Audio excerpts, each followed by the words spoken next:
This whole part of my life, I always like to let people know right off the bat. Folks wonder, and it's a fair question, how did you become homeless in the first place? Was it drugs? No. Was it alcohol? No.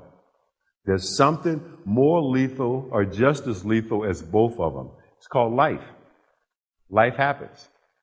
As a young guy of 23 years old, I had a chance to go to work for one of the top young heart surgeons in the world.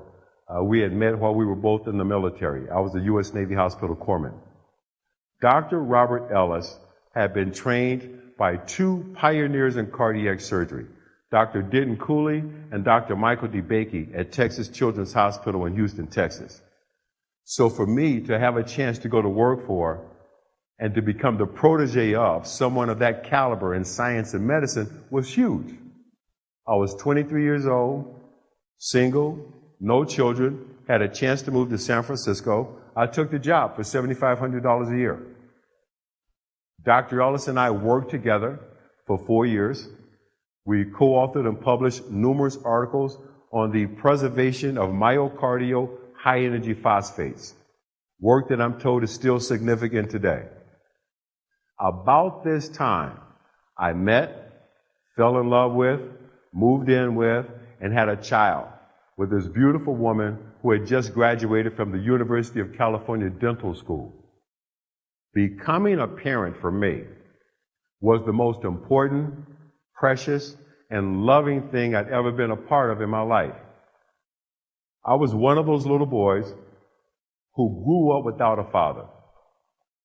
Not just without a father, but with a stepfather who was fond of reminding me at every opportunity he got, I ain't your daddy.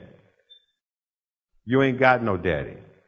With a few other words thrown in there, trust me. I made a decision at 5 years old. I didn't know what a commitment was. I kind of knew what a promise was.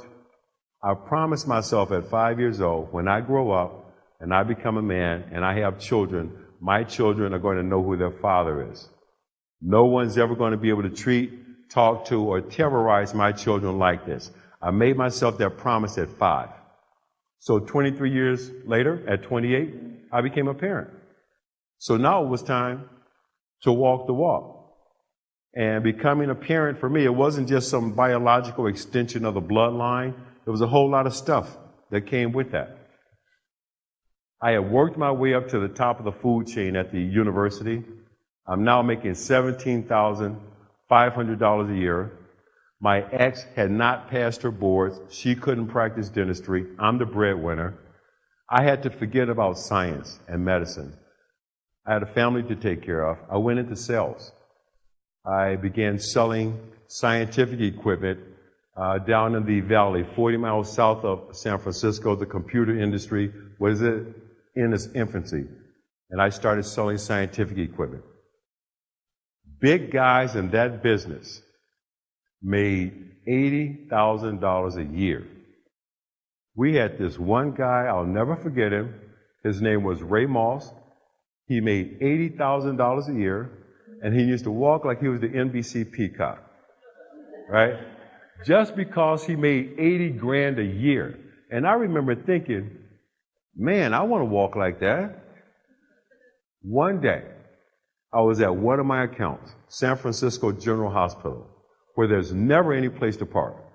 I see a guy that represents the beginning of my life beginning to change. I didn't even know it. Sharpest guy I'd ever seen in my life. No flash, no BS, just sharp. And he was driving this gorgeous red Ferrari. He's looking for some place to park. I go over and I say to him, you know what? I'm coming out. You can have my parking place, but I got to ask you 2 questions. The 2 questions were, what do you do? How do you do that? Turns out this guy was a stockbroker. And he was not just a stockbroker. He was one of the top institutional salespeople on Wall Street, and he was making $80,000 a month. Now, I'm not the smartest guy in this room, but I'm pretty good with numbers. And I figured that out. One guy was walking around like the NBC peacock. The other guy was rolling like a rock star. I knew what I wanted to do.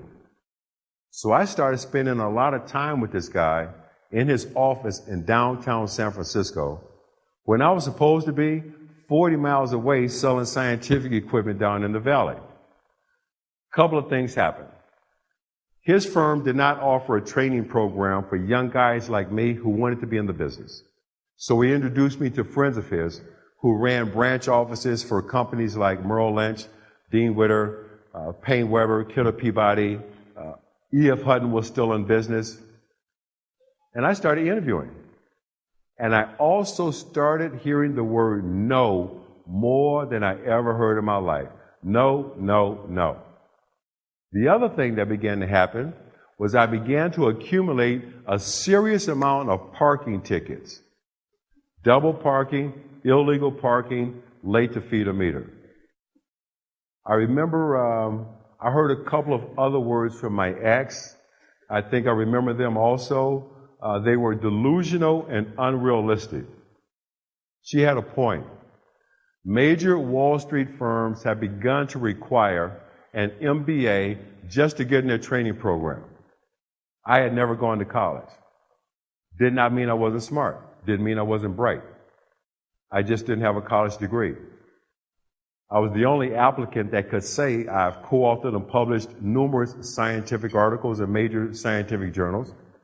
I had a sterling recommendation from one of the top young heart surgeons in the world, but I could not get in. I interviewed for a year. And I've been asked many, many times, why do you think it took you a year just to get an opportunity to be in a training program? Was it racism?